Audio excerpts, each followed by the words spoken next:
اور بھلائی اور برائی برابر نہیں ہو سکتی، تو سخت کلامی کا ایسے طریق سے جواب دو جو بہت اچھا ہو۔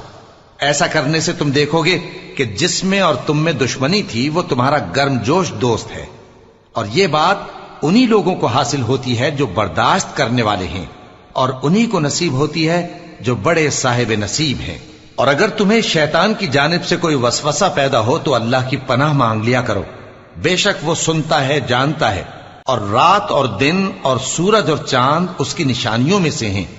تم لوگ نہ تو سورج کو سجدہ کرو اور نہ چاند کو، بلکہ اللہ ہی کو سجدہ کرو جس نے ان چیزوں کو پیدا کیا ہے، اگر تم کو اس کی عبادت منظور ہے۔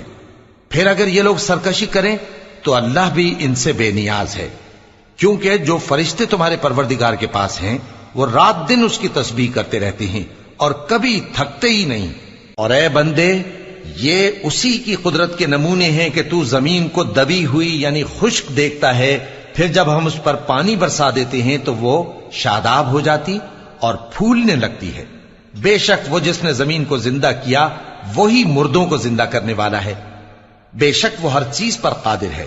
بے شک جو لوگ ہمارے احکام سے انحراف کرتے ہیں وہ ہم سے پوشیدہ نہیں ہیں۔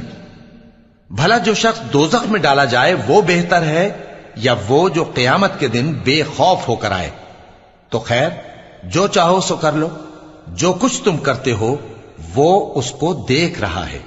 جن لوگوں نے نصیحت کو نہ مانا جب وہ ان کے پاس آئی، حالانکہ یہ تو ایک عالی رتبہ کتاب ہے، اس میں جھوٹ کا دخل نہ آگے سے ہو سکتا ہے نہ پیچھے سے۔